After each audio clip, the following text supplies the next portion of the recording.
All right, thanks for tuning in the video today. Today we're going to talk about two things. We're going to talk about caster, and we're going to talk about this dummy hub. I'm going to call it a dummy hub that's on the passenger side of these 24 trucks.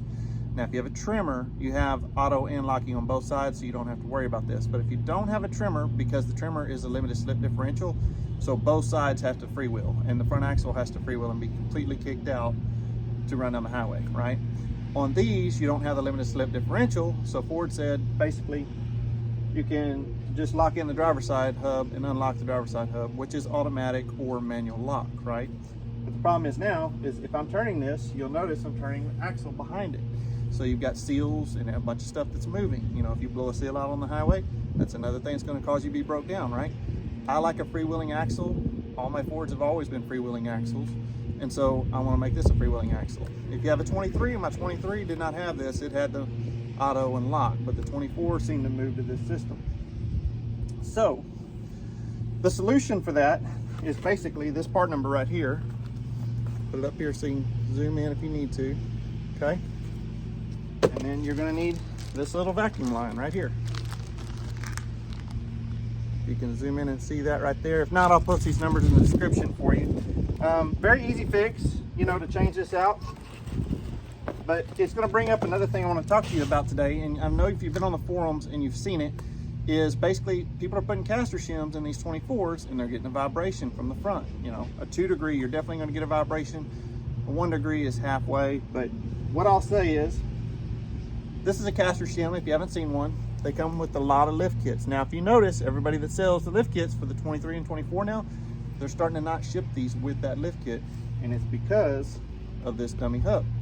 So if you're gonna put the auto freewheel hub in, you know, where you're gonna stop the front end from turning, I think that you're fine. You can put the caster shims in. Now, the difference in the drive for the caster shims is, same truck, same setup. I've driven it without them, I've driven it with them. I've done it on my previous trucks also. Now, the difference is it feels like without caster shims, you're always gonna kind of have to be correcting. You know, you're moving that wheel.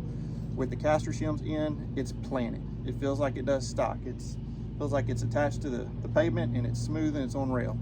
Now for me, I always go with radius arms. One of the reasons I didn't do radius arms in the beginning is none of them offer anything for the links, for the sensors, okay?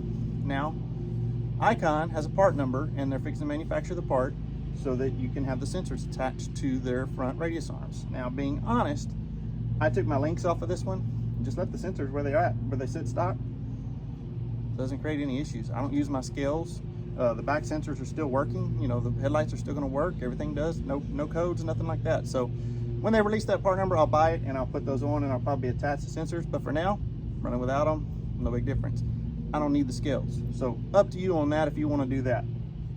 So anyway, the other thing is if you can add the caster with the radius arms, you're correcting two things, right? You're turning this axle, because when you come down, that spring pedestal is moving out and you have a lot of bow in your coils. And you'll notice a lot of those kits that have the coils that are bowed out, and the coils are gonna function better if they're straight, okay? And so by being able to adjust the bottom down there, and I'll get that phone in a minute and show you how you can adjust it with the radius arms, you can actually rotate that axle back this way, push that bottom out. That's your caster, okay? And then that corrects it here. When you run the shims, it actually just corrects the outside. So this shim goes right here on the top ball joint, and you can rotate that back. And so what that does is it keeps your tires, you know, where they need to be.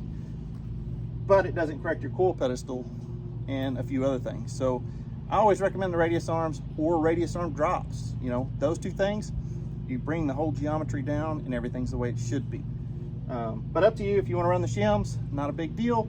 But the problem is when you're running this fixed hub and you put this shim in, you're actually tilting this axle back, and so your drive line and your seal behind that on that inner bearing is not in line. Now on an axle that doesn't turn all the time, it only turns when you're in full drive, no big deal. You're not running 80 down the highway all the time, and if it's a little off, it's fine.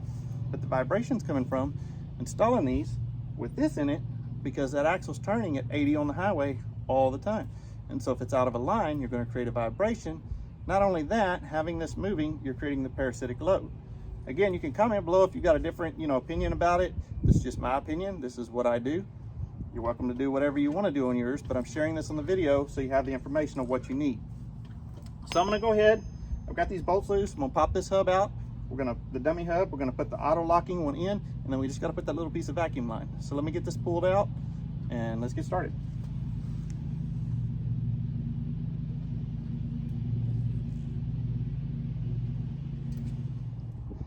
So before I pull the dummy hub out, which is this one, I just want to show you this. You can see they capped the vacuum line here, and they've capped it right here. So all you need is that little piece. This is where your caster shim goes in if you're going to run casters. I have the stocks in there, so they are not in there. But what I'm talking about is, see, an axle's turning all the time. And you're turning those components, and you're turning your spider gears. That's just not the way I want to do it. So for 150 bucks, 160 bucks, it's worth the change out. Let me get this hub popped out.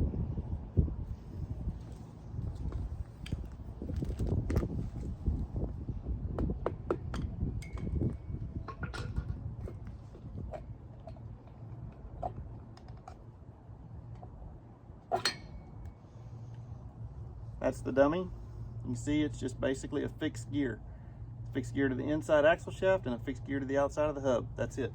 I'm gonna compare the two. You're locking and unlocking, right? So you got a free spool on the outside and then your locking gear on the inside.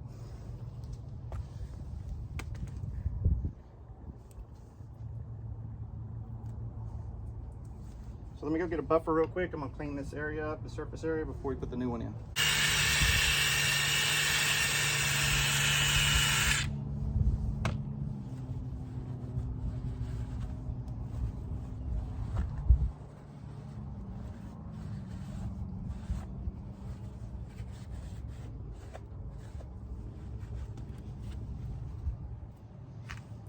Okay, so I've got the area cleaned off right now. We'll take the other hub and we're going to put this in. And there's a nice O-ring here. Just make sure there's a little bit of grease on that O-ring. There's a seal, and then it does have a new gasket already on the hub, on the outers for you.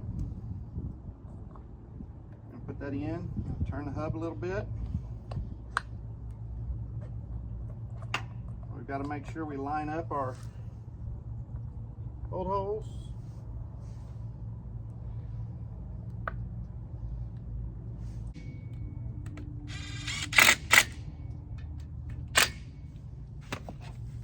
Okay, so now we have the locking and the unlocking, which we can see it's locked in right now.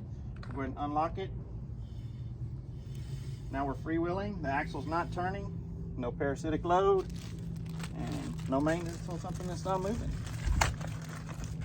This is the vacuum line, and you know, it's a special vacuum line from Ford with that part number because it's got a little bitty hole on the outside of the axle right here.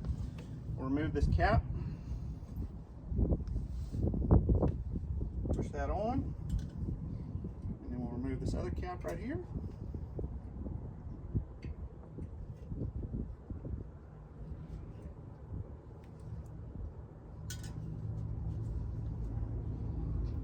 All right, now let me grab the phone. I'll show you what that looks like.